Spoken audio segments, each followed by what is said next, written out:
The Lakers get one of the league's best 3-and-D players by sending career misfit D'Angelo Russell away for a second time. Hi, I'm James of Faithful Angelino Sports with breaking news. The Lakers acquired Dorian Finney-Smith and keep their valued first-round draft picks in the process with a surprise trade Sunday. If you enjoy talking about the Lakers, don't forget to subscribe to Faithful Angelino Sports. We talk Laker basketball every day here.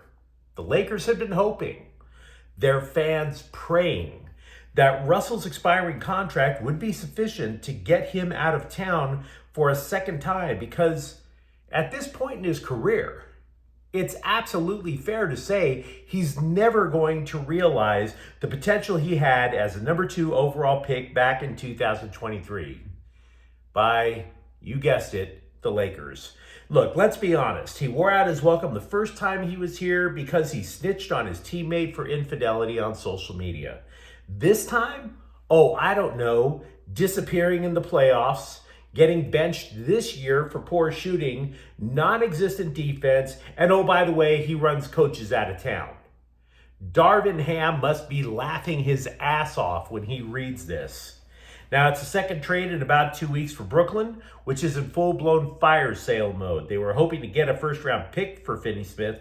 The Lakers did, in fact, have a couple to deal, and yet, to the credit of the front office, they stood firm. This trade, by the way, which is an absolute no-brainer for the Lakers, was first reported by ESPN. So, Finney-Smith, not an elite player, but will give the Lakers something that nobody else on the roster can. Defense against three-point shooting. Arguably, again, one of the best 3-and-D players in the league. Something that the Lakers and everybody who follows basketball knew that this team did not have. He's been shooting 43.5% from 3 this year. And if the guy is not starting almost immediately, I'd be absolutely stunned. If you recall, the Lakers once again realized quickly Russell was not going to be the answer at shooting guard. Since they tried to make him a so-called facilitator on the second unit, J.J. Redick has tried Gabe Vincent, Dalton Connect, Cam Vincent, and now Max Christie in the role.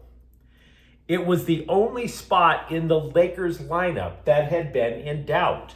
The starting 5 for the Lakers right now might not be championship level, but everything about it makes sense. It's versatile, it's big, it can do a lot more things. It's going to have significant better flow. They're likely to go with a big lineup of LeBron James, Anthony Davis, Rui Hachimura, Finney-Smith, and Austin Reeves. Reeves would be the shortest guy in the lineup at 6'5". Again, height, balance, flow. Why flow? Because Finney-Smith is not going to demand the ball. He's not going to get in the way of either James or Davis when they do their 2-man game. Getting in the way was Russell's specialty. Why? Because he creates his own shot too. So now, instead of having everybody trying to... No. Finney-Smith is simply going to wait, be patient, get the ball, drain threes. And again, the only question is how quick the guy can start. The Lakers host Cleveland on Tuesday. There is so much to love about this deal, especially because Laker fans still have no idea when Jared Vanderbilt is coming back. And by the way, even when Vanderbilt does come back, he's going to go to the bench because Vanderbilt, while a terrific defender, Finney-Smith is a better overall player because he shoots. And I have to add this. This trade was not made with Captain Emo, Bill Plaschke of the LA Times, in mind. If you recall, he wept his crocodile tears all over his keyboard and demanded that the Lakers blow up the roster. Get rid of LeBron James. Get rid of Anthony Davis. And I was telling you guys back then on this channel, the Lakers have a well-deserved reputation for backing up their star players. not getting them out of town because some idiot columnist throws a hissy fit.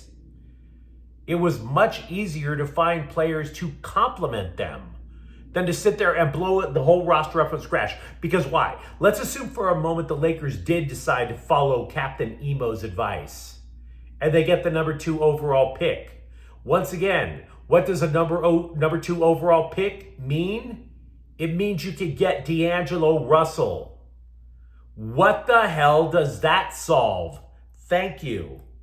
Now, the Lakers also acquired guard Shake Milton in the deal, but to be honest, I don't see him cracking the rotation because the Lakers still want to develop Dalton Connect, Max Christie, and use Vincent as a primary backup defender.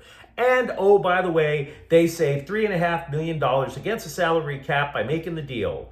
And that's in case they want to make, say, another trade in the future, like for a defensive-minded center to move Anthony Davis to the 4. Huh? Just saying. Meanwhile, in acquiring Russell for a second time, the Nets get 3 second-round picks in the deal. Now, when you consider that the Lakers use their second-round picks to draft the likes of Bronny James, do you really sweat that too much? LeBron isn't even going to be around long enough for the Lakers to need those second-round picks to draft the rest of his family.